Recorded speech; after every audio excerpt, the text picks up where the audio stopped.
Bonjour chers amis téléspectateurs, bonsoir si vous prenez l'émission en rediffusion. Alors aujourd'hui je ne vais pas faire de longue introduction, parfois on me l'a reproché, parce qu'il y a tellement de choses à dire avec notre invité aujourd'hui et son livre, son histoire est tellement riche qu'on va essayer de profiter de tout le temps pour qu'elle nous parle et nous reparle encore de l'idée qu'elle a eue en choisissant donc cette thématique de l'inspiration qui a été la sienne et du message que porte cette histoire qui s'appelle Zahir et Théophile, pas de pitié pour les nègres. Je sais que beaucoup d'entre vous l'avez, que vous l'avez lu, mais c'est une histoire pour celles qui n'ont pas encore se sont pas encore décidés à l'acheter, mais je conseille d'y aller, de faire vite et j'espère que voilà, Madame Dalila Daniel a du stock. Bonsoir. Bonjour, merci de me recevoir et c'est un honneur pour moi. Je rêvais de passer dans ton émission et ça y est. Oh, c'est formidable. Alors c'est un honneur pour moi. Alors c'est réciproque. Voilà, chers amis, je reçois aujourd'hui, donc vous l'avez compris, Mani et Dalila Daniel, Zahir et Théophile, pas de pitié pour les nègres, un livre que je m'en serais voulu de ne pas vous avoir présenté.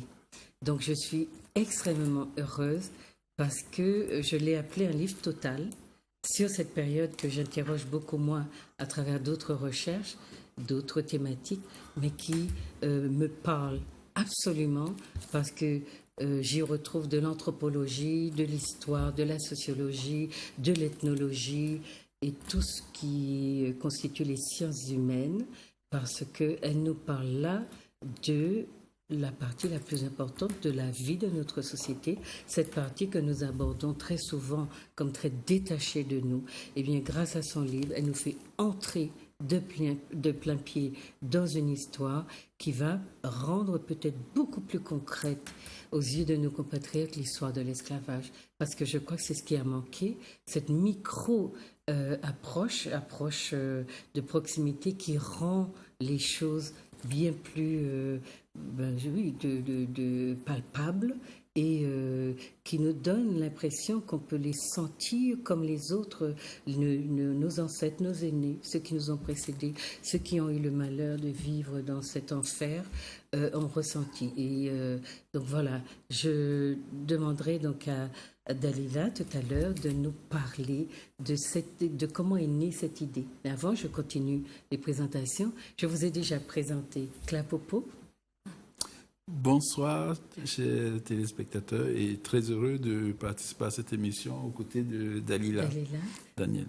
Et Clapopo, que je vous ai déjà présenté, il est là parce qu'il a écrit aussi sur l'esclavage, un livre notamment qui s'appelle Traite négrière, critique afrocentrique d'une négrophobie académique. Voilà, mais il y a aussi le Yovoda. Oui, il y a un autre livre, Panafricanisme Yovoda, qui est une suite de ça, et qui traite donc voilà, donc pour appuyer Dalila, parce que le livre de Dalila est écrit à partir d'une grosse, à mon avis, très grosse recherche historique, parce que il y a beaucoup de données qui sont corroborées par effectivement les faits tels qu'ils se sont produits. Et puis, on ne présente plus Armand Nicolas. Alors, comment vous voyez? C'est Dalila qui le présente ou c'est lui-même? Armand. J'aime pas trop me présenter. Armand n'aime pas trop se présenter. Donc, Armand est là à quel titre, Dalila? Alors, Armand Nicolas est là à titre de bénédiction.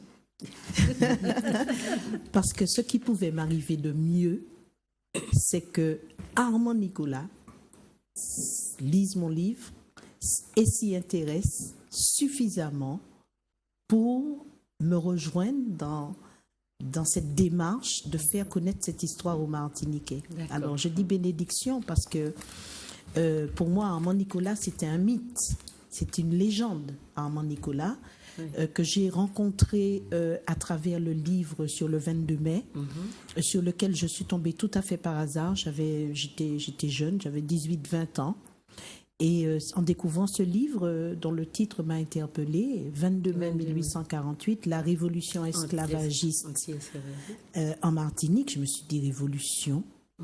esclavagiste, Anti. anti-esclavagiste. C'est ça. Comment il y a eu des esclaves en Martinique, et c'est à ce moment, j'ai presque 20 ans, peut-être même plus, c'est à ce moment que je réalise qu'il y avait toute une partie de mon histoire que j'ignorais complètement. Et quand je lis cette petite brochure, ça change ma vie, ma vision. Ça commence par changer ma vision de nous, de moi. Et après, ça change ma vie parce que j'ai toujours, après, essayé par rapport à ce livre, de savoir ce qui se cachait derrière les versions officielles. D'accord. Et c'est Armand Nicolas qui m'ouvre les yeux. Et donc, lorsque, presque 40 ans après, il me fait l'honneur de se trouver à mes côtés pour parler de ce livre, je considère, c'est ça que j'appelle la bénédiction, c'est une rencontre merveilleuse pour moi. Et je l'en remercie. Oui. Et je le remercie. Oui, on sait que donc, vous avez présenté l'ouvrage en beaucoup de lieux déjà, des médiathèques, des bibliothèques et peut-être un peu ailleurs, que beaucoup de gens s'y intéressent et qu'Armand vous toujours accompagne. Là. Il est Armand toujours vous là avec accompagne moi. donc à toutes les présentations. Oui. Et il vous accompagne en tant qu'historien parce que justement, j'ai fait le lien moi aussi parce que on aurait pu avoir cette émission, l'avoir eue en mai, lorsque on a fêté l'abolition de l'esclavagisme justement, parce que on peut dire qu'il y a un lien entre cette brochure dont vous parlez et le contenu de votre ouvrage, la suite. qui est en fait un développement de quelque chose qui a été, d'une histoire qui a été appréhendée de manière synthétique et donc on va dire historicisée dans le fait que le quotidien est un peu laissé de côté. Et ce que vous faites, qui est formidable et extraordinaire, c'est que vous introduisez le quotidien à travers pas seulement une histoire qui est absolument fabuleuse, une histoire d'amour comme on en raconte peu de cette époque-là, et même comme nous sommes peu habitués à nous en raconter. Et puis, en même temps, tout l'environnement, tout ce qui se passe autour dans la plantation et autour des circonstances même de l'esclavagisme et de la façon dont les héros, l'héroïne surtout, arrive ici dans une plantation qui s'appelle du nom symbolique de l'abandon, on se rend compte que voilà, qu'il y a des choses là à appréhender, qui remplissent des vides. Et pour moi, justement, je vous disais qu'il me semble que les enseignants devraient s'intéresser à cet ouvrage parce que ce qui nous manque justement comme élément de ce qu'on appelle l'histoire immédiate du quotidien, de la vie de tous les jours, eh bien, permet que l'imaginaire de nos enfants se remplissent justement de ces images qui nous manquent. Parce qu'on parle de l'esclavage comme d'une sorte de superstructure. On voit, à la limite, vous demandez aux gens aujourd'hui, est-ce qu'il y a eu un dépôt des esclaves ou des esclavagés à la Martinique? Combien de gens sauraient vous répondre? Un dépôt. Pour une institution qui a duré près de 3 siècles. Il y a très peu de gens qui savent où se trouvait ce dépôt. Et aujourd'hui, pas loin de ce dépôt, on a un symbole qui est le bois lélé, qui est celui de tous créoles, qui représente... voilà. Vous voyez, l'unité de la nation, si tant est qu'on puisse parler ainsi, mais de manière un petit peu triviale, on peut le dire. Voilà, donc... On va commencer, on va demander à chacun de dire, donc Monsieur Armand Nicolas, Monsieur Clapopo, et leur avis sur l'ouvrage. Et après, Dalila, on vous demandera de nous raconter un peu la genèse de cette histoire que j'ai dit extraordinaire. J'ai tellement de choses à vous dire que j'espère que tout le monde aura le temps de vous en dire assez et que moi, je pourrai poser les problématiques qui sont sociologiques que j'ai découvert dans l'ouvrage et qui serviront, à mon avis, beaucoup aussi à nos enseignants. Merci infiniment. Alors, Armand, vous voulez nous dire un peu, quand Dalila vous a demandé de lire l'ouvrage, vous voulez nous dire ce que vous en avez pensé, quelle a été votre première réaction?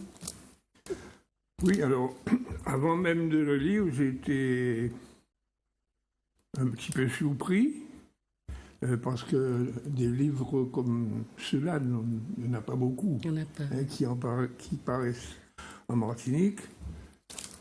On se veut très moderne dans la littérature chez nous, et nous avons là un monument d'une société qui date de quelques siècles déjà. Et quand j'ai eu ce livre en main, j'ai regardé le titre et tout de suite ça m'a accroché. Parce que surtout Zahir et Théophile. Théophile. Ces noms un petit peu à côté. Hein. Et ça m'a rappelé un livre qu'on considère comme le premier roman qui est paru en Martinique. Ça se situe au XVIIIe siècle, Oui. en pleine période esclavagiste. Et le titre, je ne me rappelle pas tout exactement, ça m'échappe, mais ça commençait par Zamindar. Zamindar et un tel.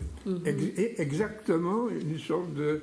Ça m'a frappé, j'ai dit, tiens, c'est un livre qui rappelle ce premier roman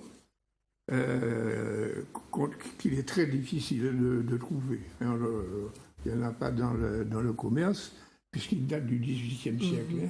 Mais il paraît que c'est le premier roman qui a été écrit sur la Martinique. Comme livre, disons, comme livre moderne.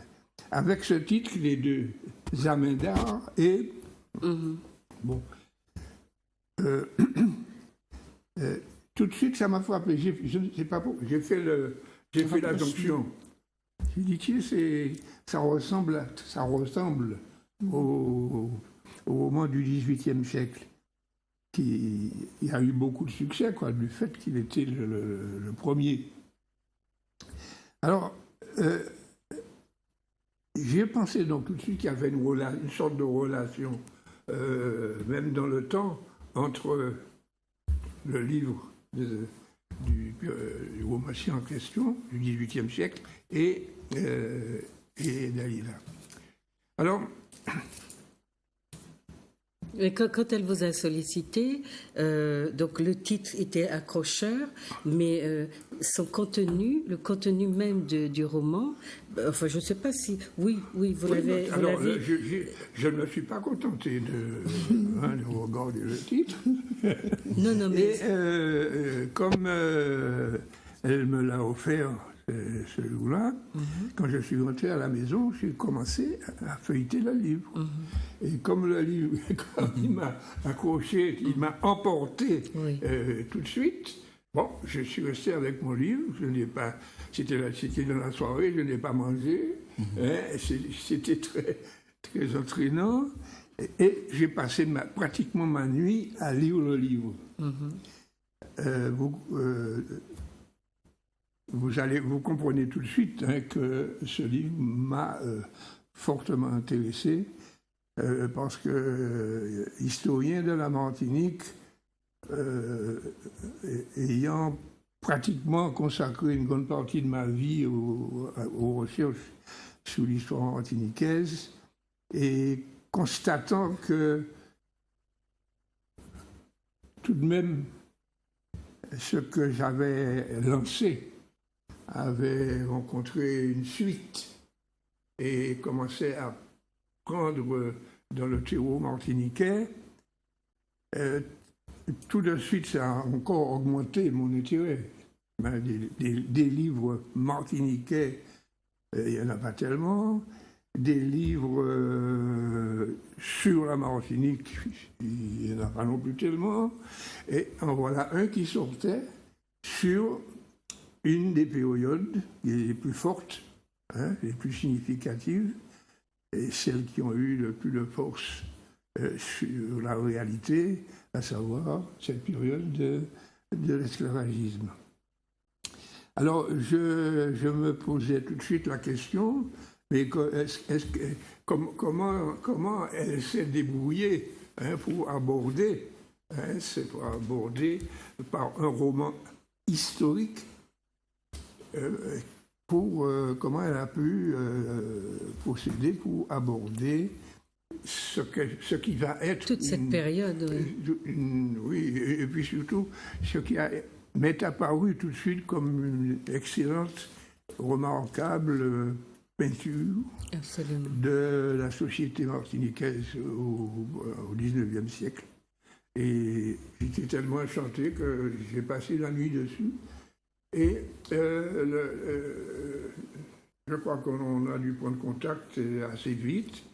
Et j'ai écrit un article pour un journal local où je laissais aller mon admiration et où je disais qu'on avait là un grand livre, un des grands livres de la littérature martiniquaise qui apportait à nous une vision de cette société esclavagiste que nous connaissons mal, que beaucoup de Martiniquais ou ignorent ou rejettent, ou rejettent sans même vouloir aller au fond des choses. Et j'ai compris tout de suite que nous étions devant un grand livre, très riche, très bien écrit. Et puis, je te dirais ça comme ça, quoi. C'est plein de sensibilité. Elle a une sensibilité très forte, très aiguisée. Et ça marque beaucoup son livre.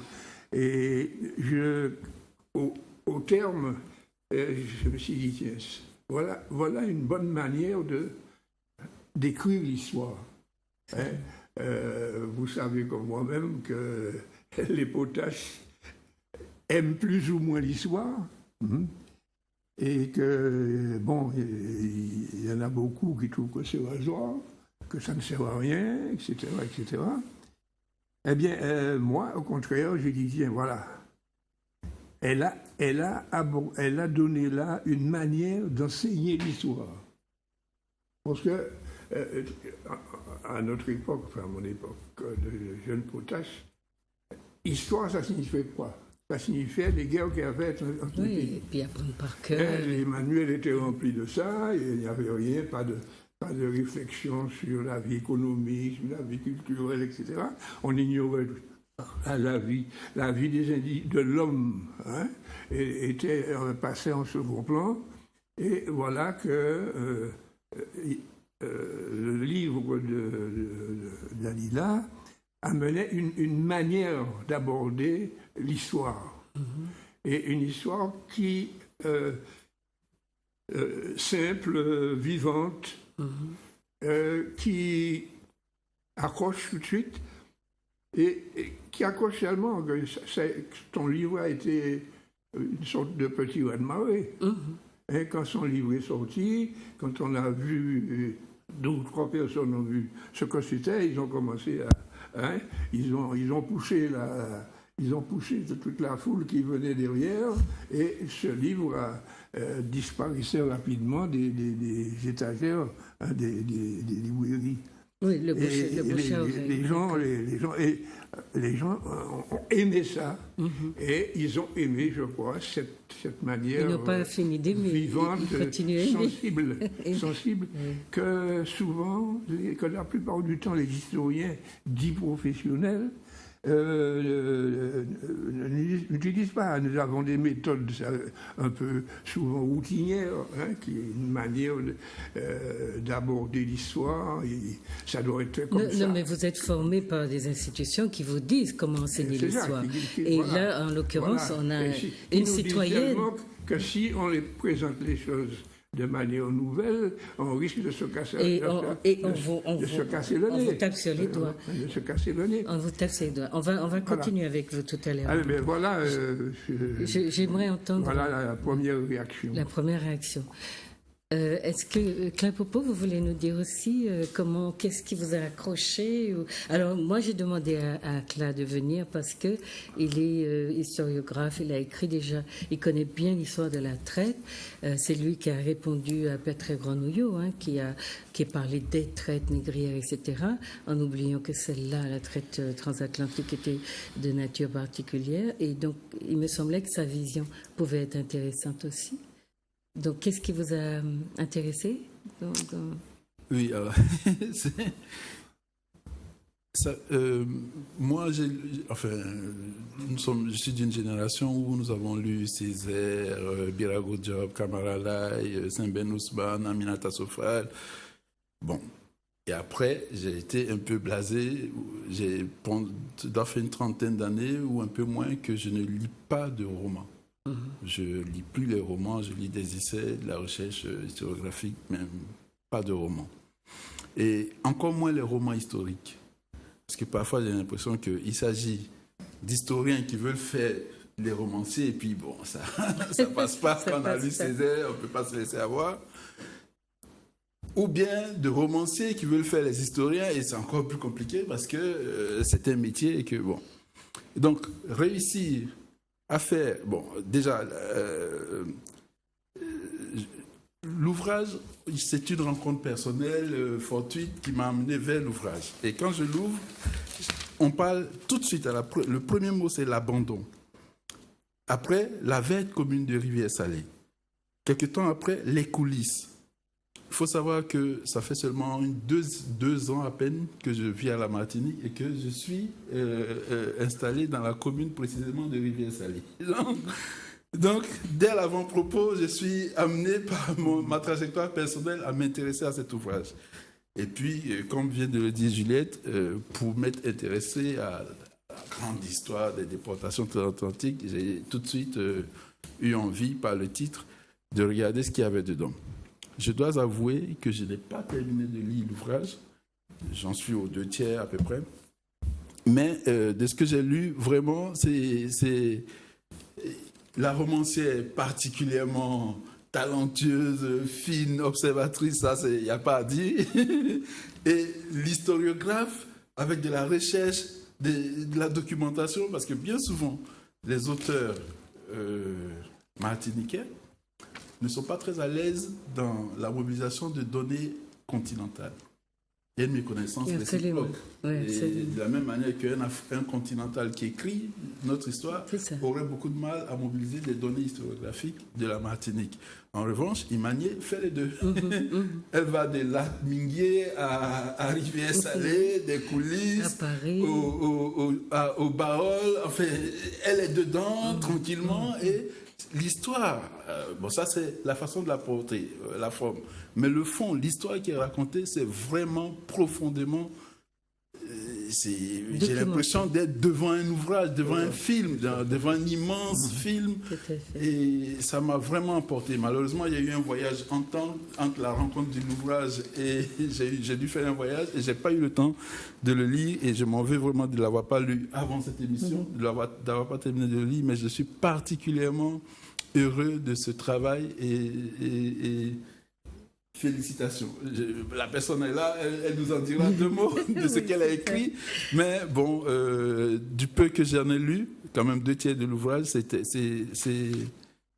excellentissime. J'ai beaucoup apprécié.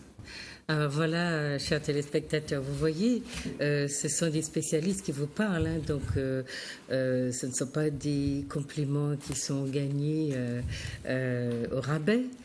Donc ça signifie que le travail qui vous est livré à travers ce roman historique est un travail historique précisément du fait que la documentation est très importante et que le roman est tout de suite, on entre dans une histoire qui est crédible.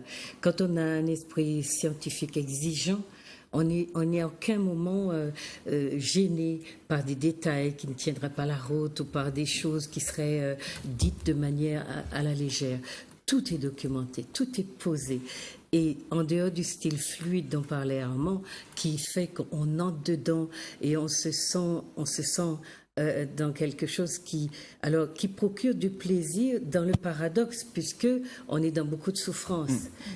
Mais c'est tellement bien fait, bien écrit et dit, alors avec cette sensibilité que vos complices révèlent, il y a cette idée que on est dans une histoire qui veut se raconter légèrement, mais qui à la fin va nous faire, comme vous le dites si bien, un lévé-fessé et qui va vraiment nous étourdir tellement la violence dont j'ai toujours rêvé qu'elle apparaisse dans notre histoire. Cette violence-là dont on ne nous parle jamais, au point qu'aujourd'hui, des gens ne comprennent pas la nécessité des réparations. J'ai rêvé, en lisant ce livre, que les gens comprendraient enfin pourquoi il faut se mobiliser autour de la question des réparations. Et rien qu'à ce niveau-là, rien que pour cette seule raison-là, votre livre est d'utilité publique. Et c'est un livre absolu qui était nécessaire, pas seulement parce que l'esclavage est la plus grande partie de notre vie d'ici-bas, notre vie de Martiniquais. C'était plus de près de 2 siècles. Nous en sommes à 140 ans, je crois, ou 160 ans après la liberté. Donc, toute notre vie, nos racines qui baignent dans l'esclavage, eh bien, ne nous sont pas révélées. Et quand on accuse les Martiniquais d'être ci, d'être ça, de ne pas aimer, mais c'est parce qu'ils sont ignorants. Et cette ignorance-là, par ce travail que vous leur livrez, et c'est pour ça qu'il faut demander à tous les Martiniquais de faire l'effort. Et plus, j'espère justement qu'il va sortir, parce que nous aurons donc tous nos amis qui nous regardent et que nous remercions, de Haïti, de plusieurs pays d'Afrique, de France et d'Amérique, etc., qu'ils auront envie aussi de se procurer l'ouvrage et de lire cette partie qui est une vie martiniquaise, mais en même temps une vie qui concerne l'Afrique et qui concerne toute la Caraïbe et qui concerne les Amériques en général et qui concerne les Français.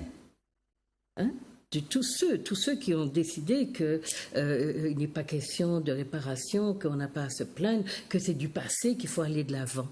Eh bien, par la souffrance que vous savez rendre, l'intériorité des personnages, vous entrez dans leur intimité et vous nous forcez aussi à regarder le regard qu'eux posent sur leurs conditions. Et ça, c'est rare, ça, c'est exceptionnel. Et ce regard qui est posé sur la condition des esclavagés nous dit que nous ne devons pas les oublier, que nous devons continuer non seulement à écrire des choses comme ça pour ceux d'entre nous qui sont les plus doués comme vous et qui savent le faire, pour le porter aux gens, aux nôtres, mais aussi parce que ils ont besoin de nous. Ils ont besoin que justice leur soit rendue et ils ont besoin qu'on continue à expliquer à quel point ils ont souffert. Rien que pour cette raison, voilà, je répète, ce livre est utile et j'espère que moi, personnellement, je l'utiliserai comme livre quand je demande des fiches de lecture aux étudiants, mais j'espère que les enseignants et tous ceux qui ont des structures ou passent de la formation auront envie aussi pour que l'histoire de l'esclavage devienne... enfin, je dis même pas l'histoire de l'esclavage. Il y a quelque chose dans le titre qui m'a fait réagir aussi très vite, c'est Zahir et Théophile. Ça pourrait être un roman d'amour avec l'image, et puis tout de suite il y a ce coup de massue, pas de pitié. Le sous-titre, pas de pitié pour les nègres. Et on dit, mais qu'est-ce que c'est cette histoire, pas de pitié pour les nègres? Et je me suis amusée à chercher dans le roman où est-ce que ce morceau de titre apparaît. Pas de pitié pour les nègres, page 176, page 200. On retrouve ça. Et je ne sais pas si c'est assez court pour qu'on en lise 2 mots, mais c'est « Tiens, mon commandeur, montre-moi ce que tu sais faire.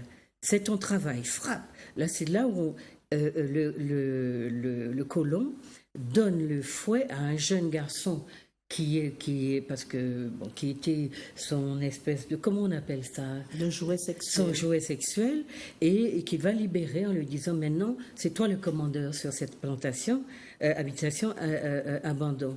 Donc, frappe, et pas de pitié, tu entends?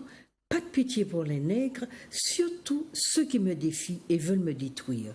Frappe plus fort, sinon je t'envoie, toi aussi, dans les cannes et finis les privilèges. Et on retrouve, là ce sont des colons qui parlent entre eux, pas forcément à quelqu'un.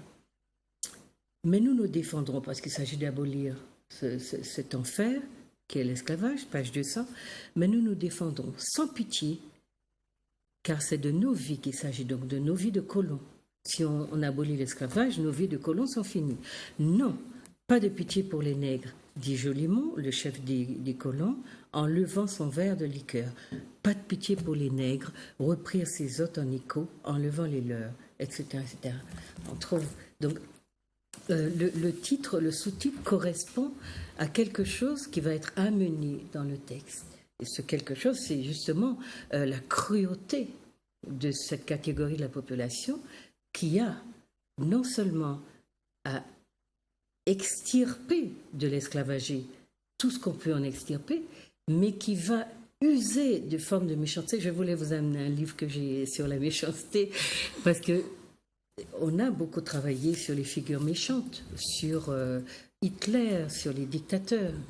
Et on se demande, on se pose la question, peut-être parce qu'on est jeune, pourquoi on n'a pas travaillé sur les figures des colons?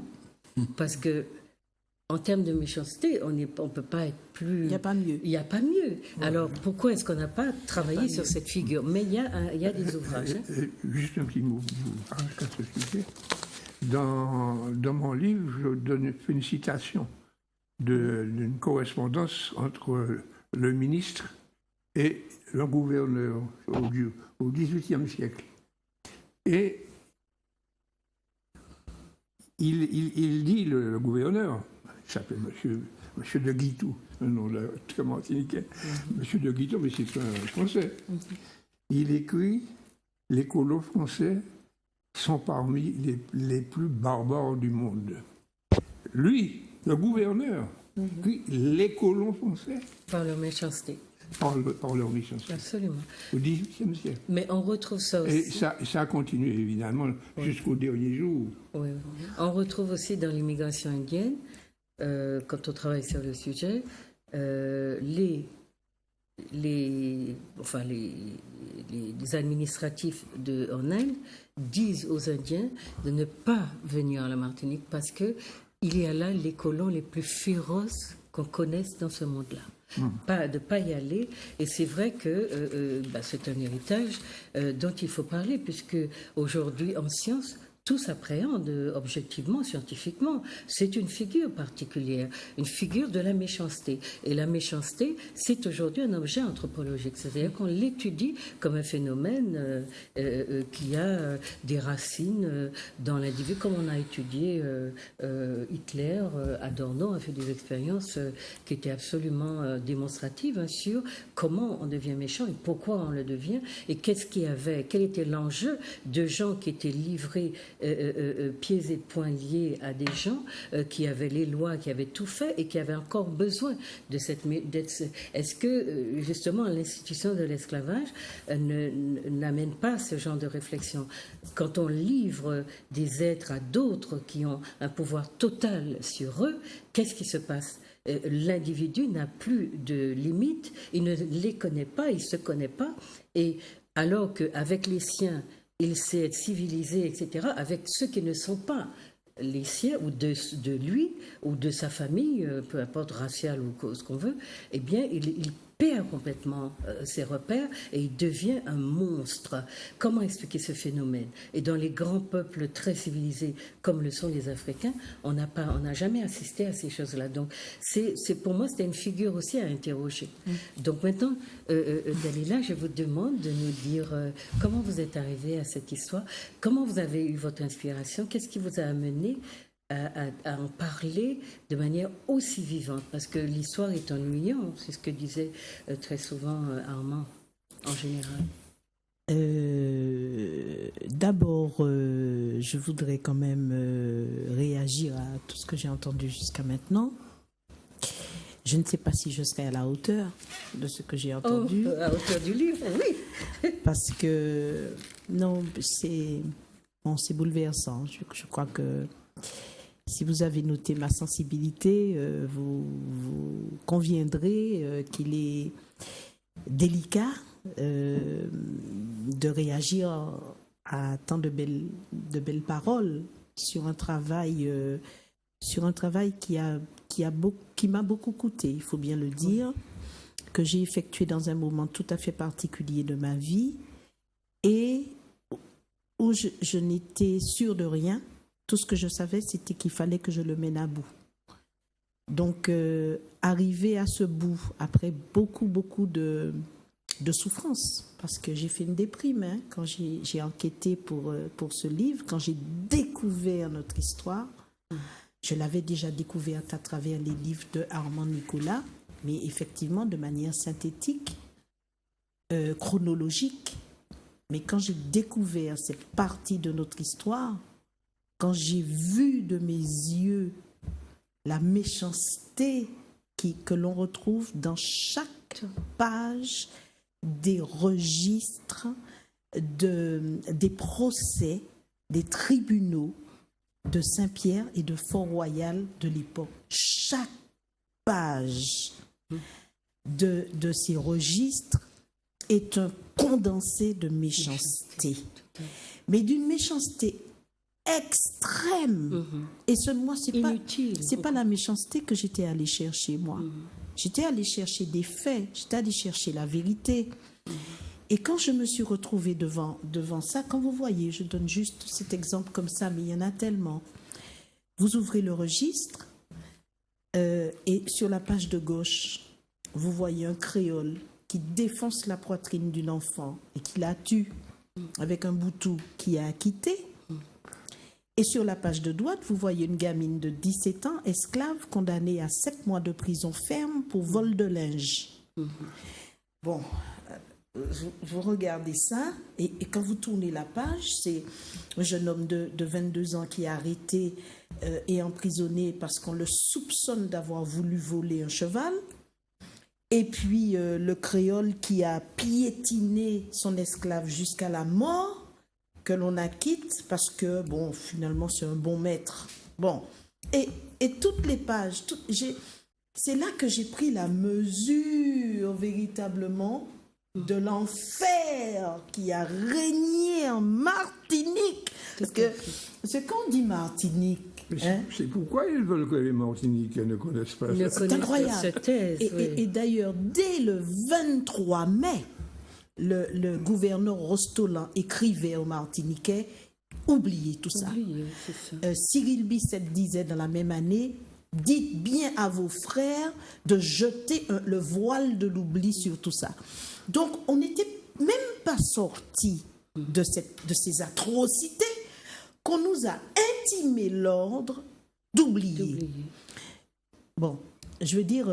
on n'a pas besoin d'être un grand psychanalyste. Les autorités ont proclamé que ce sont les maîtres qui ont pris l'initiative de demander l'abolition. Oui. Pour éviter justement peut-être une explosion. La principale préoccupation, c'était d'éviter l'explosion. Sous l'influence parce que vous l'expliquez bien avec l'abbé Castelli, parce que les colons ne sont pas trop d'accord au départ avec l'idée de libération. Mais alors ce que je découvre, parce que moi, au départ, c'était Zahir et Théophile. Et alors, d'abord, pourquoi Zahir et Théophile? Je dirais très brièvement que je le dois à mon ami Aneta Vete-Kongolo, que vos téléspectateurs connaissent, qui est chercheur, qui travaille dans une université américaine et qui vient régulièrement en vacances en Martinique. Et quand nous nous voyons, on refait le monde. Et ce jour-là, nous discutions de la solitude qu'il y a entre les hommes et les femmes en Martinique. Absolument. On a l'impression que les hommes vivent sur une planète et les femmes sur une autre. Il y a quelque chose qui ne va pas. C'est pas seulement une impression. Il y a quelque chose qui ne va pas. Et donc, nous parlons entre nous. Et elle me dit, mais tu sais, il n'en fut pas toujours ainsi. Il fut un temps où les hommes et les femmes étaient solidaires dans ce pays. Regarde Zahir et Théophile. Non, Zahir et Théophile, ça sonne bien. Je dis, c'est qui? Et donc, elle me raconte que Victor Schellcher cite le cas de Zahir et Théophile quand il parle dans son livre sur l'esclavage justement d'exemples de mauvais traitements que les maîtres faisaient subir à leurs esclaves, et il cite le cas en quelques lignes, il cite ce cas. Et j'entends cette histoire et je dis, mais c'est Hollywood. C'est plus fort que Roméo et Juliette. Ah oui, parce que Roméo et magnifique. Juliette, ils se tuent un peu par hasard. Et puis ils se tuent par amour l'un pour l'autre. Tandis que Zahir et Théophile, en rentrant dans l'histoire en juillet 1838, 10 ans avant l'abolition, Oui, c'est ça. ils disent quelque chose au monde. Ils disent quelque chose du monde. Et ils disent quelque chose du monde créole dans lequel Absolument. ils étaient obligés de vivre, dans lequel ils étaient prisonniers. Absolument. Et donc, je me dis, mais c'est beau, ça, c'est magnifique. Donc, je pars pour écrire Zahir et Théophile. Et je pars avec d'autant plus de conviction. Bon, il faut dire que j'ai une formation de journaliste. J'ai été formée par des gens qui m'ont appris à chercher, à investiguer, à traquer l'information, à la trouver. Et je les en remercie d'ailleurs, parce que c'est ça qui m'a permis de faire ce travail.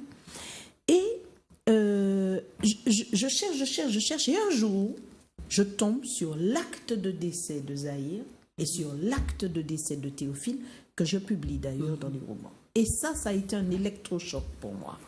Ça a été comme si il revenait d'entre les morts.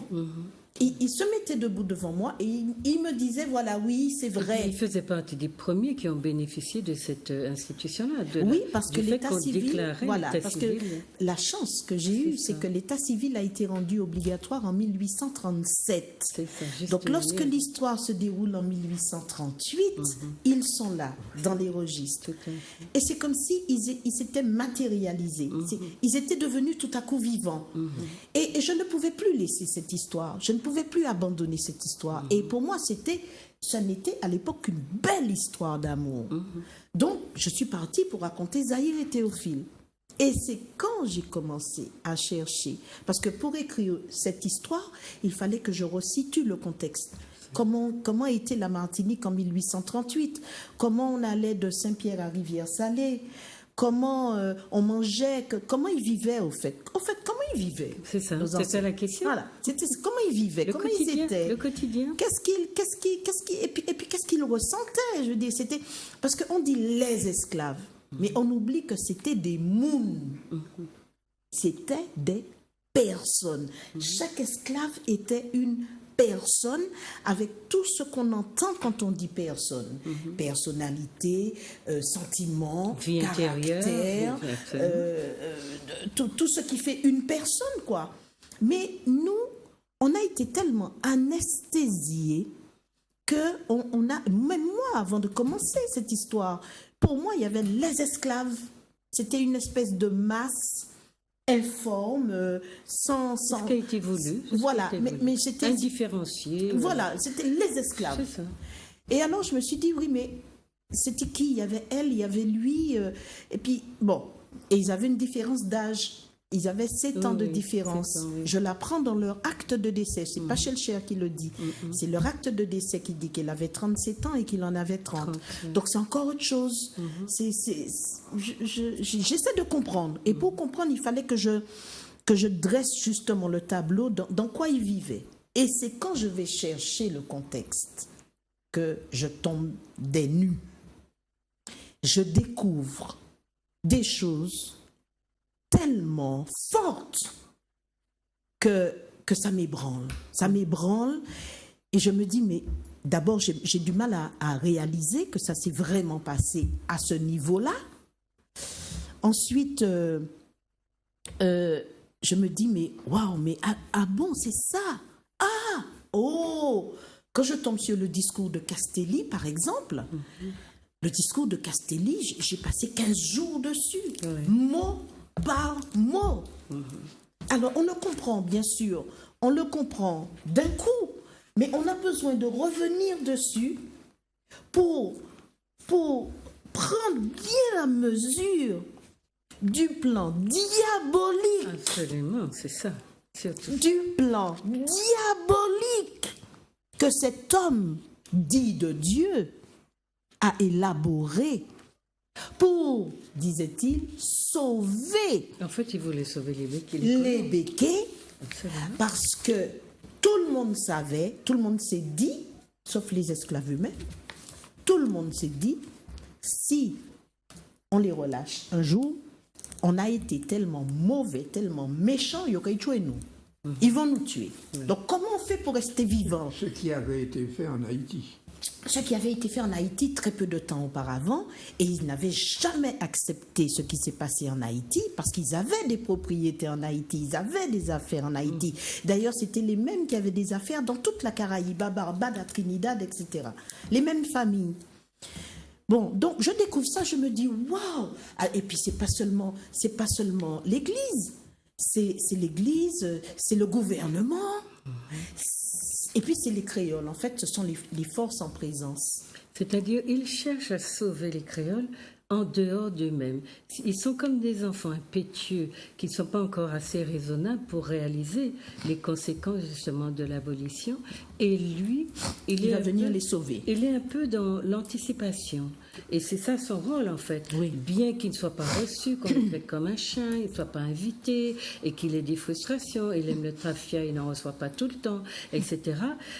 On dirait qu'il a une mission au-delà même des traitements que personnellement il peut sauver, une mission de droit divin. Il va les sauver contre eux-mêmes. Contre eux-mêmes. C'est ça. Parce qu'à l'époque, c'est l'époque où on institue les scissions sur les habitations, les scissions Comme on l'appelle.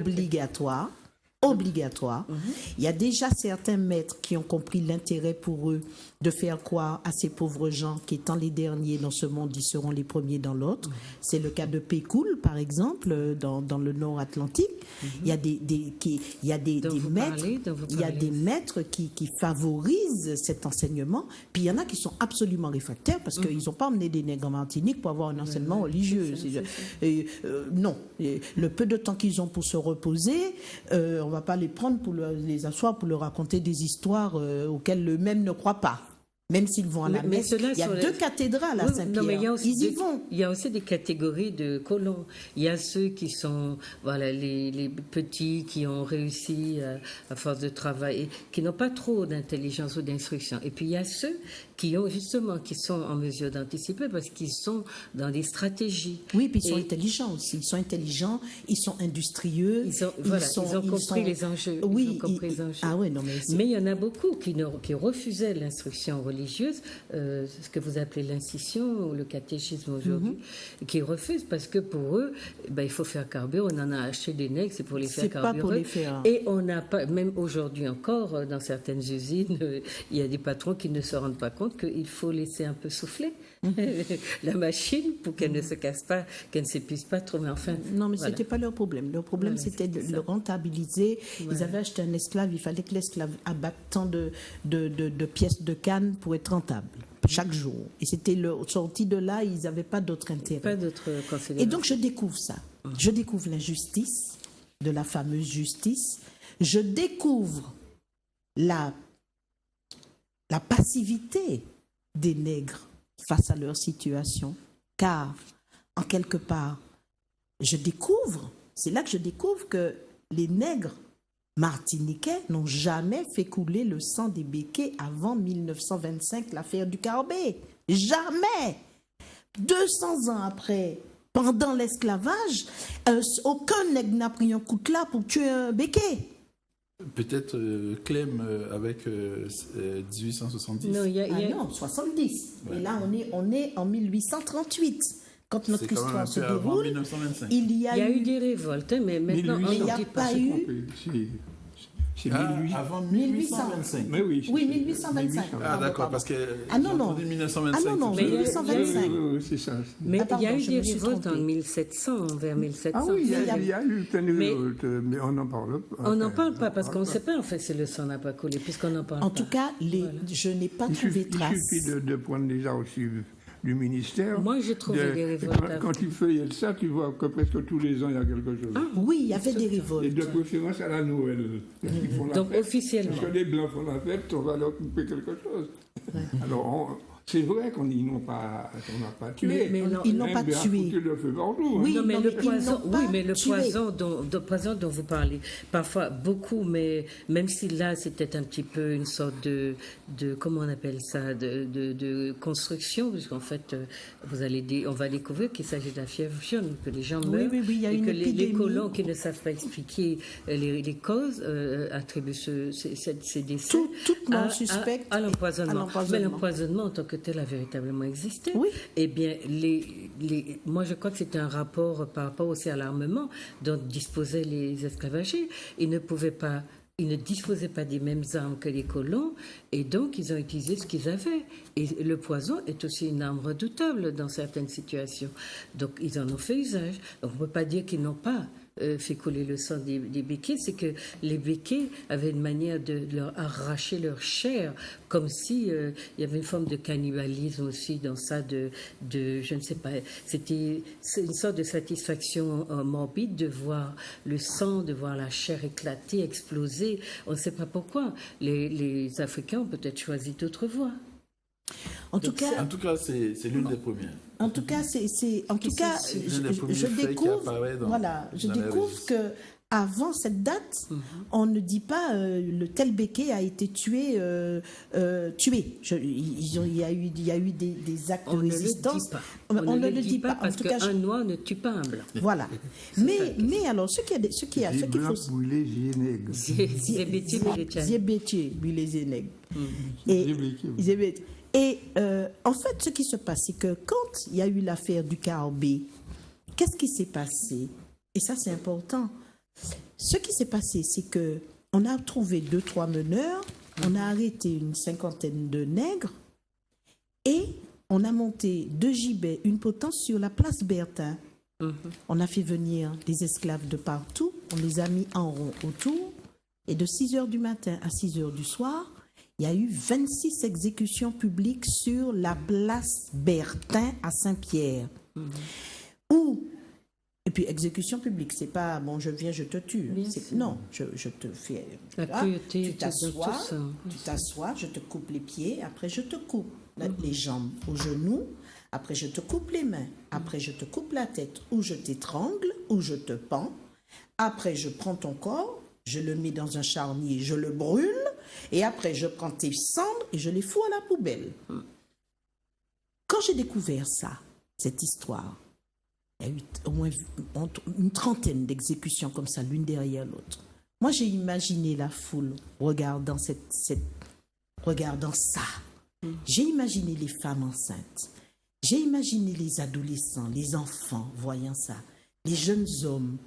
C'était pas que du voyeurisme. On les oblige à regarder. C'est pour que les gens sachent. Ils sont là. On les oblige à rester là pour voir comment on traite un nègre qui a osé toucher à un créole. À un créole. Absolument. Comment on traite un nègre? On ne touche pas au créole dans ce pays. On va vous montrer qu'on ne touche pas au créole dans ce pays. Et c'est l'hécatombe. Moi, je sais que... Enfin, je ne sais pas comment vous auriez réagi. Mais imaginez l'impuissance de ces gens obligés de regarder leurs amis, des gens qui connaissent la plupart du temps, obligés de subir leurs parents, leurs maris, leurs enfants, etc. Et puis je me suis dit, mais les femmes enceintes, mais le bébé, il est déjà traumatisé dans le ventre de un moment. Ah, c'est sûr. Dès le départ. Mais oui, il ressent ses émotions. L'enfant, les petits-enfants, parce que Zahir était gardienne d'enfants, les petits-enfants qui assistent au supplice, eh bien, on les dresse comme ça dès le départ, à n'avoir aucune espèce de velléité de résistance. Donc, c'est un meurtre de leurs instincts naturels d'homme. Un homme est fait pour... Un homme doit se défendre. Un homme, tout son corps le prévient d'un danger. Sa nature est de se défendre contre le danger. Même ça, on les prive de ça. On leur a pris. On a brisé ça chez eux, à coup de choses atroces qui donnent des cauchemars pour le reste de la vie. Donc, je découvre ça. Je découvre dans les registres, je découvre le plan de l'Église, je découvre le plan des créoles, je découvre le plan de l'État. Et tout ça converge. Mais oui, mais je me dis, mais ils faisaient des réunions au Conseil colonial. pour décider ensemble de comment il fallait faire pour que, si ils étaient obligés de libérer les nègres un jour, comment ils allaient faire pour les maintenir dociles et consentants. Mais oui. Comment 10 ans avant l'abolition, C'était ça le souci. en 1838, Regardez la main. l'Angleterre fait pression, on va être obligé de les libérer. Comment on va faire avec eux? Il ne faut pas qu'il se passe ce qui s'est passé en Haïti. Et en plus, donc ils font ce plan qui est contrecarré par la révolution anti-esclavagiste. Mais même là, dès le lendemain, ils sont préparés. En 1848, ils sont préparés. C'est pour ça que, je découvre qu'il y a eu abolition, mais qu'il n'y a jamais eu de libération Bien sûr. des esclaves. Les esclaves Une martiniquais première abolition. n'ont jamais été libérés. Voilà. Contrairement C'est à la le Guadeloupe. temps qui les a libérés. C'est le temps qui a permis que des Noirs puissent envoyer un enfant à l'école, que cet enfant puisse devenir quelqu'un en dehors de l'habitation du béquet.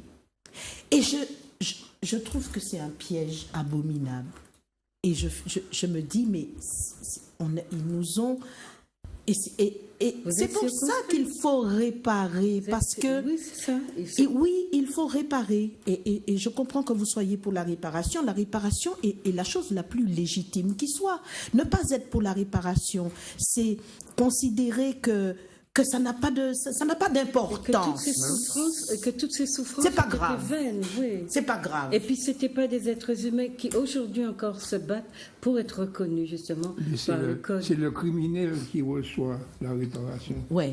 Et alors, justement, quand on nous Pas la dit... victime. Parce que la réparation, les gens pensent tout de suite à... Vous allez réparer, vous allez payer qui, quoi? Non, la réparation, oui, c'est une question d'argent, parce que nos ancêtres avaient un prix quand ils ont été achetés, Mais oui. ils avaient un prix quand ils étaient vendus, et ils ont eu un prix quand ils ont été soi-disant libérés. Mais ils avaient des compétences. aussi. Nos ancêtres ont toujours eu un prix. Absolument. Les créoles ont toujours payé, et pour acheter, et pour vendre, et pour revendre à l'État leurs nègres. Mais la réparation, c'est aussi la réparation des esprits, la réparation Morale, des symbolique. psychologies, la réparation de L'estime de soi détruite. cette partie de nous dont on a été amputé, cette connaissance de nos origines, elle doit nous être restituée. C'est ça aussi la réparation. Ces maladies psychotiques qu'on traîne dans les rues là, tous les jours, là, quotidiennement, et tous les médecins, les spécialistes de la question sont d'accord pour dire aujourd'hui que les souffrances vécues, et surtout quand elles sont extrêmes, les souffrances vécues par les parents se transmettent Elles deviennent épigénétiques. dans les gènes. Elles sont épigénétiques. aussi. Donc nous portons en nous ces souffrances et on nous dit, fermez votre bouche, arrêtez avec ça, oubliez, Allons de l'avant. allez de l'avant et arrêtez de nous emmerder avec vos histoires. Oui, Donc, mais il faut qu'on parle du roman. Hein? Il faut qu'on parle du roman. Je voulais demander à Claire Popo, qu'est-ce que tout ça vous inspire en tant qu'historien? L'un des aspects qu'on a envie de mettre en avant, c'est le fait qu'elle rende tangible toutes ces souffrances. Parce que aussi en Afrique, les souffrances avaient commencé aussi sur les côtes africaines, et même dans les endroits où on les faisait séjourner. Est-ce que cet aspect aussi des souffrances est pris en compte dans l'historiographie écrite depuis l'Afrique? Alors, justement, au point de vue historiographique, je ne suis pas historien, je suis historiographe. Il m'arrive d'écrire des ouvrages sur l'histoire. Alors, au point de vue historiographique, il y a un auteur, Hugh Thomas, qui a dit une phrase qui m'a vraiment frappé. Il a dit que en substance, que la souffrance des esclaves est tue dans l'écriture de l'histoire dite traite négrière. D'ailleurs, de l'intituler traite négrière, c'est très précisément évincer son caractère profondément criminel et criminogène.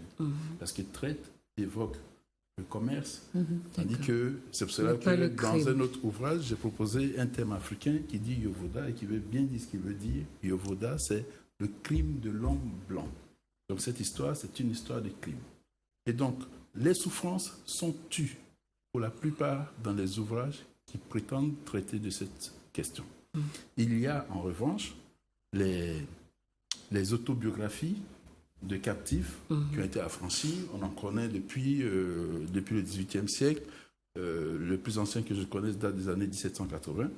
On en connaît jusqu'à plusieurs centaines aux États-Unis, très très peu en langue d'expression française.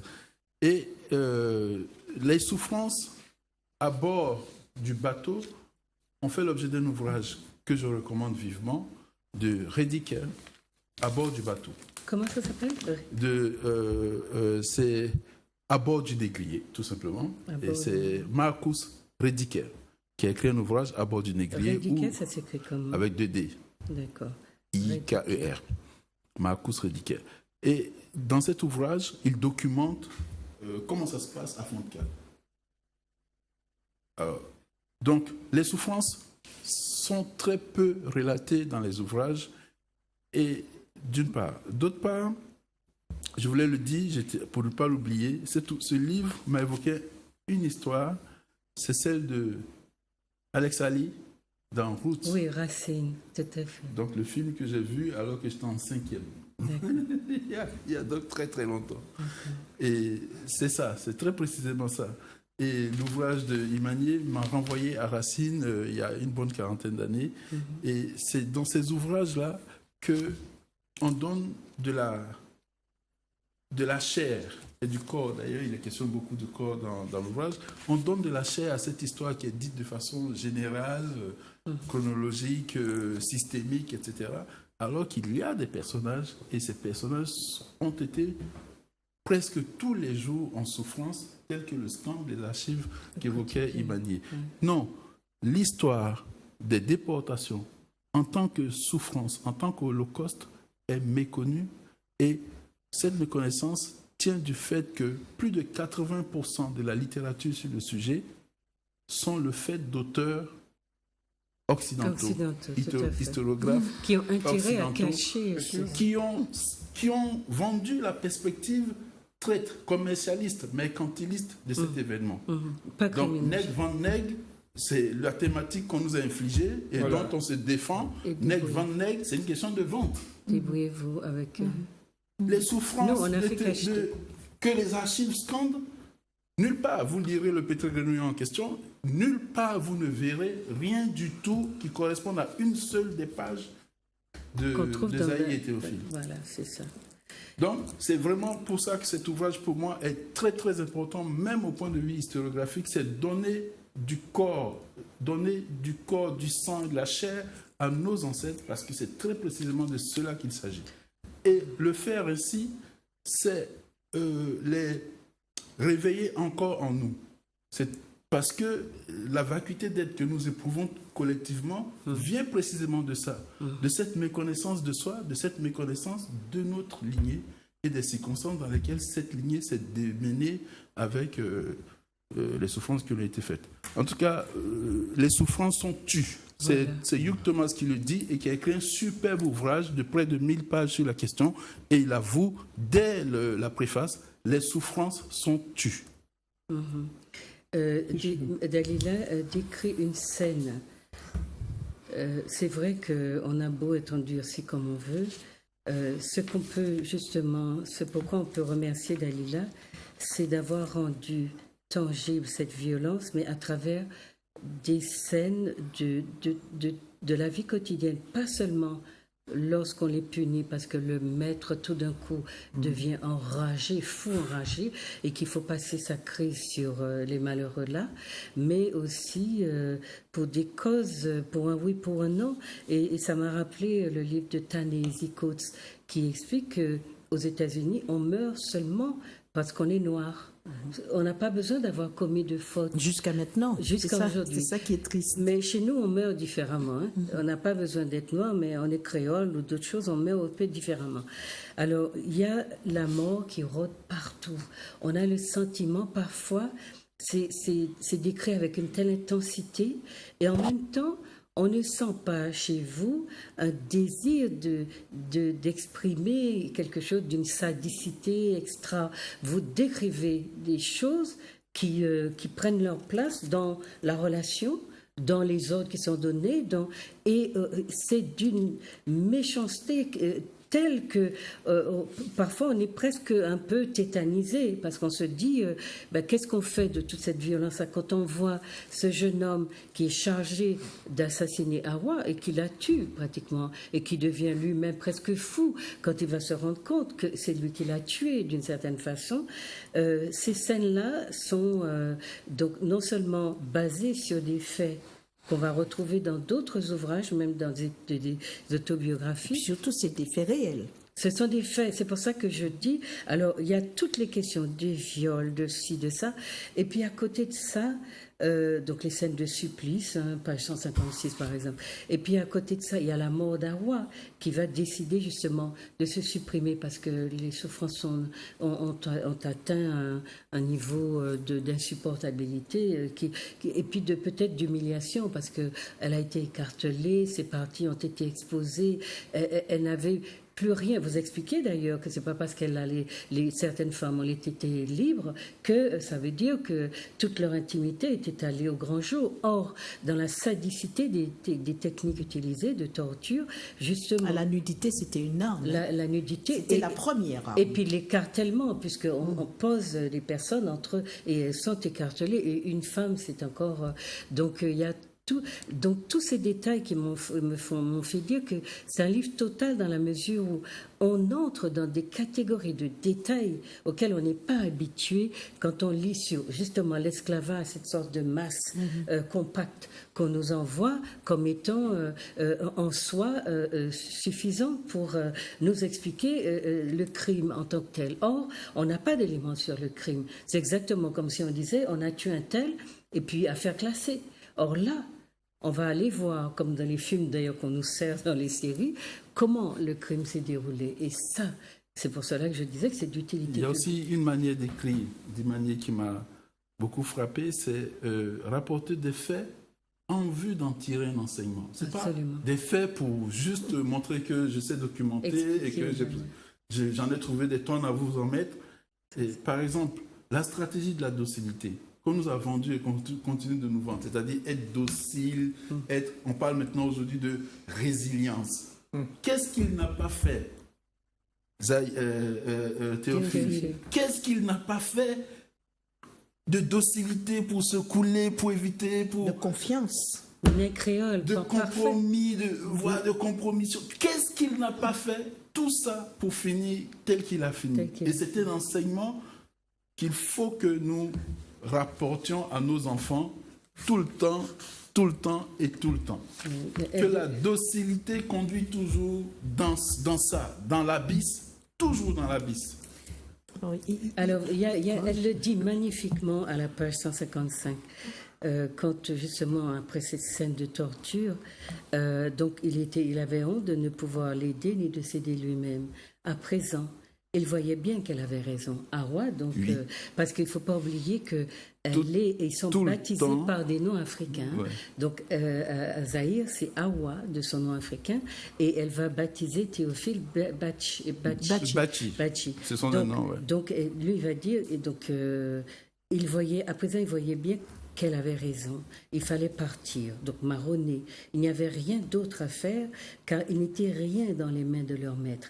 Ni eux, ni les autres suppliciés, ni ceux qui se jurèrent de toujours plaire au maître pour ne jamais subir cela, ni ceux qui le maudissaient en leur fort intérieur en se gardant bien de lui opposer la moindre résistance, surtout par leur regard, ce que les maîtres ne supportaient pas, ni non plus ces enfants en bas âge dont elle s'occupait toute la journée, conviés eux aussi au spectacle, qui n'avaient cessé de crier et de pleurer, tout comme les adultes, qu'elle entendait prier leur Dieu inutile et impuissant tandis que le fouet, passant d'une main à l'autre, tranchait les chairs sans pitié.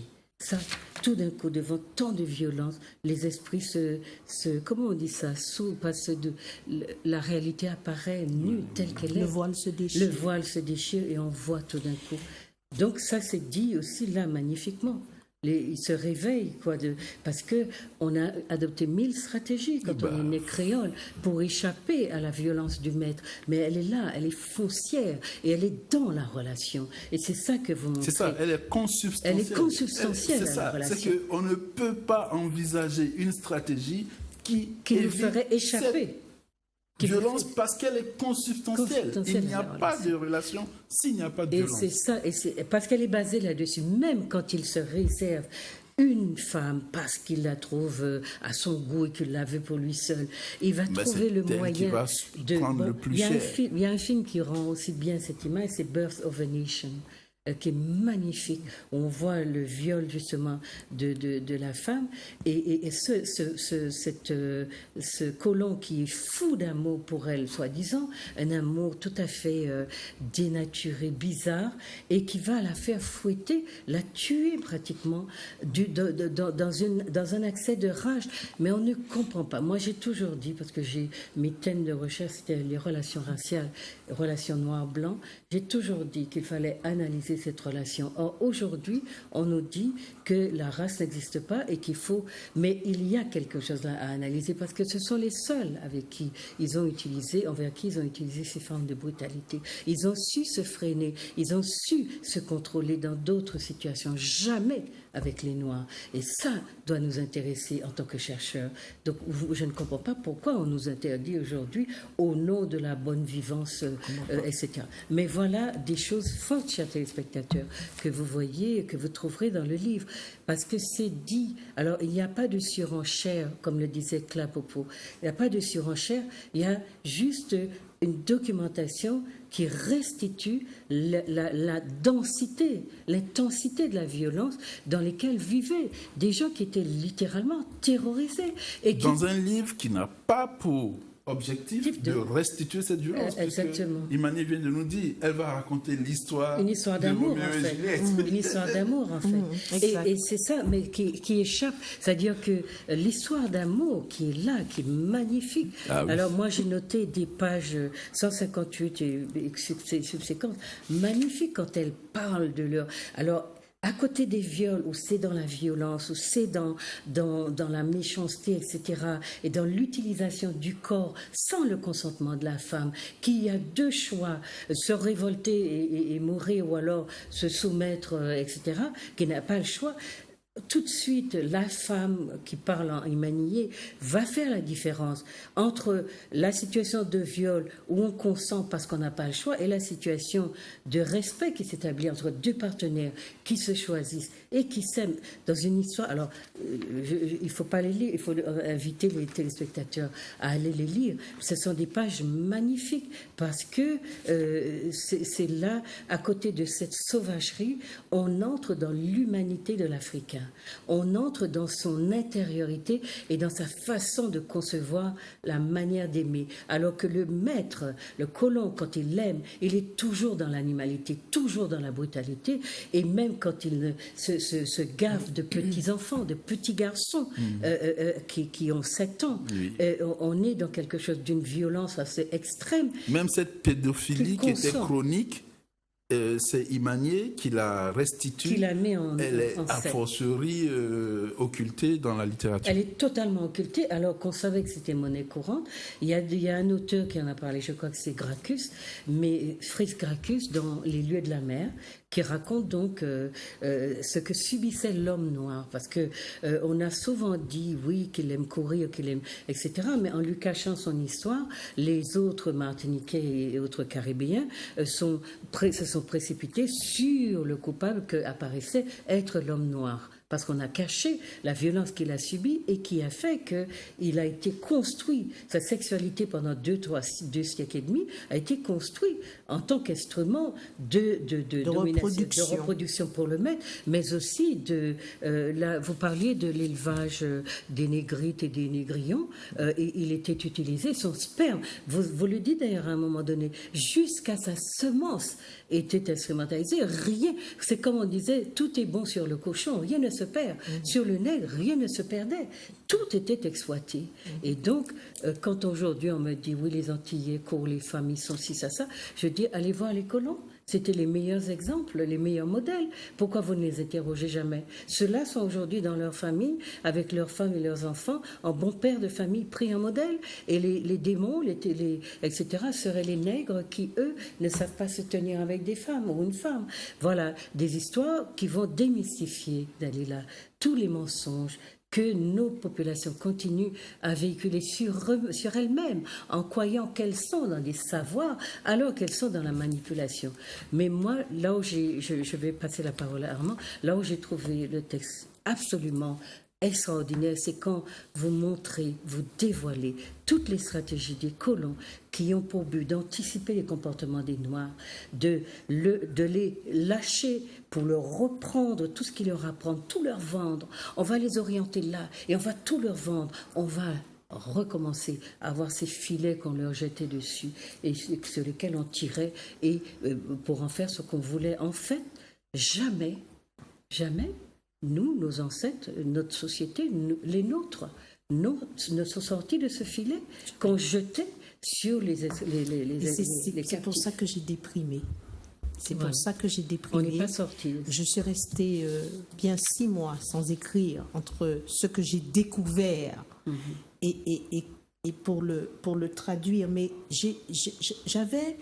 c'était tellement énorme et tellement gros ce que j'ai découvert que je ne voulais pas que mon livre devienne comment on appelle ça le réceptacle d'une sorte de crime. Une espèce de tu sais, ces endroits où on expose les horreurs là. Ah oui, un musée des horreurs. Un musée des horreurs. Oui, je ne voulais pas que ce soit un musée des horreurs. Mais ça n'est pas. Et j'ai apuré, j'ai enlevé des choses, j'ai retiré. Je me suis dit, mais non, je ne peux pas dire ça.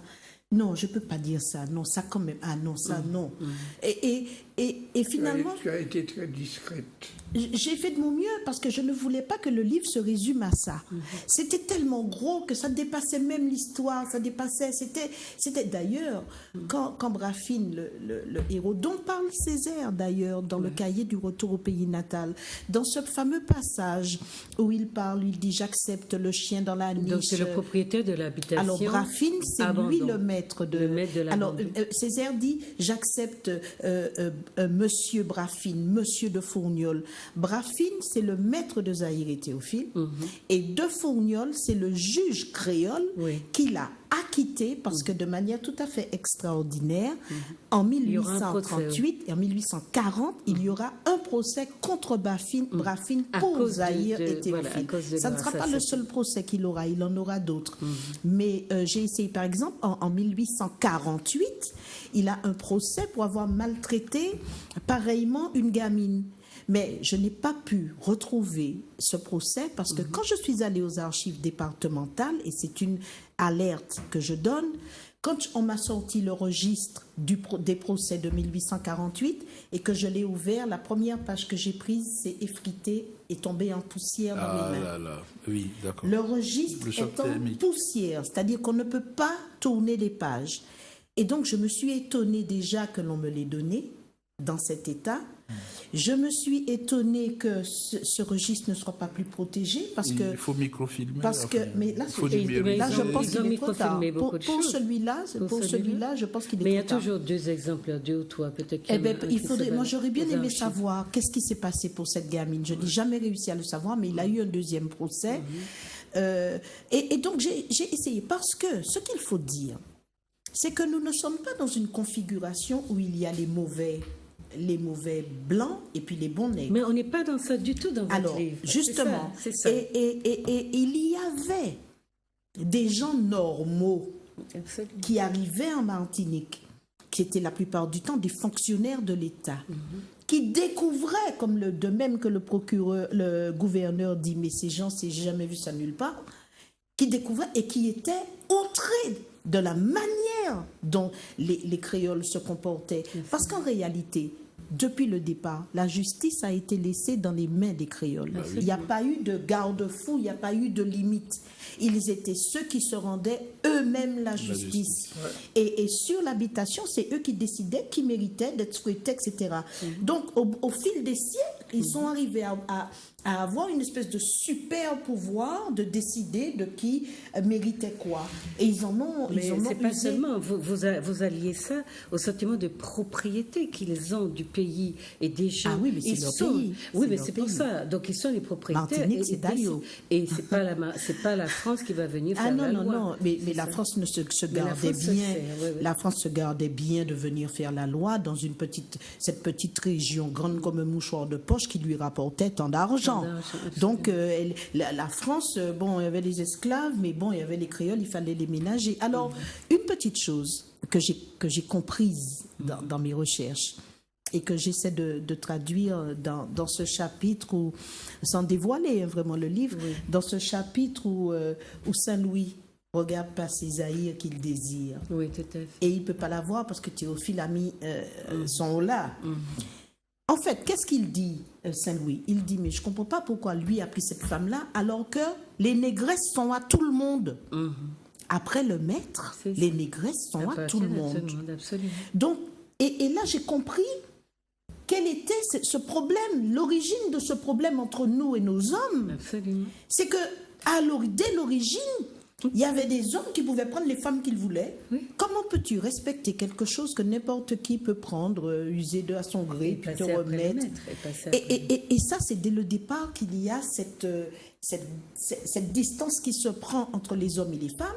Les hommes qui avaient l'avantage de tirer plaisir physiquement de cette situation où Mais ils même pouvaient... Théophile était dans le cas. Mais Théophile Mais était il va dans le cas. changer quand il va découvrir l'amour. Oui, Avec, il va changer Hawa. parce Avec qu'il Hawa. n'aura plus envie que d'elle. Oui, c'est ça. Bon, tandis que les autres femmes de l'habitation, ben, n'importe quel nègre vient, il prend, Oui. et personne ne va c'était lui dire t'as normal. pas le droit. Non, non, c'était normal. Donc il n'y a pas de respect dans ces cas-là pour la femme. Et ce manque, Là, l'homme est un animal. oui, Non, c'est juste Oui. la sexualité. voilà. Un phallocrate, quoi.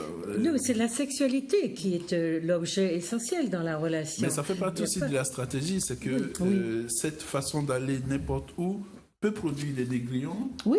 plus facilement. Mais et c'était même recommandé. C'était Voilà. recommandé. Alors, voilà. qui favorise la reproduction du cheptel. Je vois que la Et lumière. donc j'ai s'allume. compris une chose, c'est que je me suis dit waouh, eh ben voilà, c'est comme si on était des poissons pris dans une nasse comme ça, tout a convergé pour qu'on se retrouve dans une nasse. Et j'ai eu l'impression à un moment donné qu'on ne s'en sortirait jamais. Ça m'a pris quelques mois pour me remettre de toutes les émotions de ce constat. J'ai réalisé que Martinique, c'est pas à nous. Mais je suis revenue dessus parce que j'ai compris comment était née la Martinique et j'ai compris que nous n'avons été que nos ancêtres n'ont été que des éléments qui ont contribué. Mais c'est pas il y a fini, eu une fondation, qui a été posée et pas par nous. Nous avons été dans la fondation, nous avons fait partie de la fondation. Mais j'ai compris beaucoup de choses et finalement, en écrivant ce livre, je me suis libérée aussi de tout ça parce que j'ai essayé de rester juste vis-à-vis des Blancs, juste vis-à-vis des Créoles, c'est deux peuples différents, Ah oui. juste vis-à-vis des nègres, et en mettant juste des éléments que l'histoire a retenus, en les mettant en scène. Voilà, c'était de la mise en scène d'éléments Mais ça veut dire historiques qu'il n'y a vrais. pas, c'est-à-dire qu'on n'est pas dans des jugements. Non. Vous ne jugez pas. Vous décrivez une situation, mais vous mettez en scène, lorsque la violence atteint son paroxysme, vous savez bien la restituer. Et ça, on vit de manière tout à fait sensible ces émotions. On passe par... Il y a quelqu'un qui vous a dit « j'ai ri, j'ai pleuré ».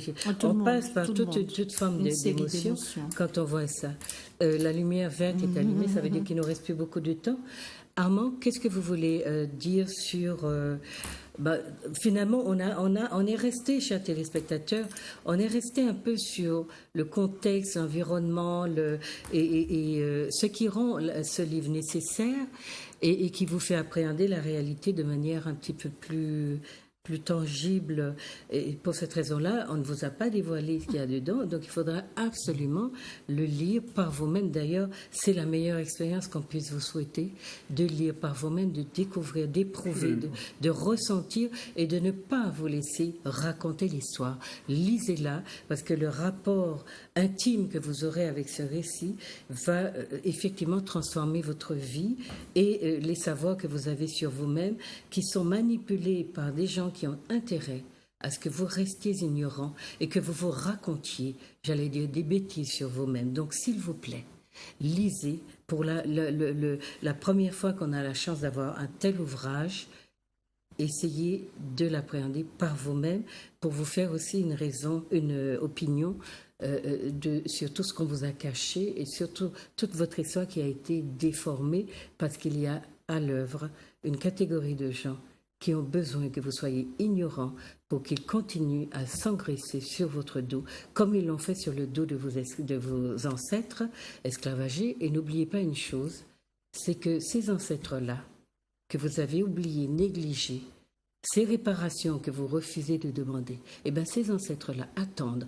que vous jouiez votre rôle, le rôle de toute descendance envers justement ces ancêtres. Donc c'est une chose que je voulais vous dire, parce que c'est une expérience qu'il faut vivre et il faut aller beaucoup plus loin en dehors du livre. Il faut aller dans l'engagement parce que nos ancêtres attendent de nous que nous prenions des positions et que nous cessions, comme on l'a dit tout à l'heure, d'espérer qu'un jour le maître va changer. À force d'être docile, voilà, que le les choses maître vont va changer. changer. Et n'oubliez pas ce qu'on vous a dit, c'est que la violence est consubstantielle au lien qui nous unit. Donc faites bien attention à ça. Armand, qu'est-ce que tu voulais dire? Vous vouliez dire Oui, tu as presque dit tout ce que je voulais dire. Ah bon? Oui, je suis d'accord avec l'analyse si riche que tu viens de faire. Et je veux dire une chose, disons, du point de vue d'un semblable historien. Je crois que les Martiniquais vont comprendre maintenant un peu mieux pourquoi on ne voulait pas qu'ils connaissent l'histoire. Ouais. Parce que son livre, c'est un brûlot. C'est un brûlot. Une bombe. Parce que là, d'ailleurs, et c'est pourquoi on voit le type de réaction des gens. Hein. Les gens sont comme... ils sont un peu affolés. Ils sont tétanisés aussi. Ils sont un peu affolés. Parce qu'ils sont là dans une découverte. Parce que le pouvoir colonial, on va dire, qui mène tout ça, voulait à tout prix que les générations qui ont suivi cette période ignorent tout ce qui a été fait. Parce que leur thèse de départ, à eux, c'était la bonne mère patrie, toujours bien gentille, bien aimable, toujours qui s'occupe des gens, La preuve, puisque ils ont aboli, c'est la France qui a aboli. Nous sommes le produit de mensonge. On veut nous faire oublier 2 siècles et quelques d'esclavage avec tout ce qui s'y est passé, hein, en nous disant que c'est la France qui a aboli l'esclavage. Et c'est comme l'Angleterre. Voilà. Hein, voyons donc. On va devoir... non, c'était il faut que je termine mon idée. D'accord. C'est l'une des raisons pour lesquelles le pouvoir colonial s'est arrangé pour qu'on oublie, d'une part, et si c'est nécessaire, qu'on falsifie. Qu'on falsifie, tout à fait. Qu'on falsifie. Et c'est pourquoi là-dedans, c'est comme si la vérité qui revient à la surface, c'est la vérité révolutionnaire, disait l'autre. Oui. C'est une véritable révolution. Mais ce n'est pas revanchard. Ce n'est pas revanchard. C'est ça. Non, mais c'est une clarté. C'est une clarté que D'accord. l'on apporte aux gens. Et je vous donne un exemple très typique. J'espère qu'Hervé ne va pas éteindre sur nous. Bon, Faut qu'on a- ça fait rien. Je continue pour vous-même. En 1935, on a célébré en Martinique avec éclat le tricentenaire du tout à fait. rattachement. la France. Je cite, hein, c'est pas moi qui trouve les mots, du rattachement de la Martinique à la France. On n'a pas dit la conquête, hein, avec tout ce que cela impliquait, mais du rattachement de la Martinique à la France. D'accord. Trois siècles, tricentenaire. Qu'est-ce que le pouvoir a fait? Il a organisé des fêtes, Oui. des fêtes du tricentenaire. Faut qu'on... J'étais gosse à ce moment-là, je peux vous en parler.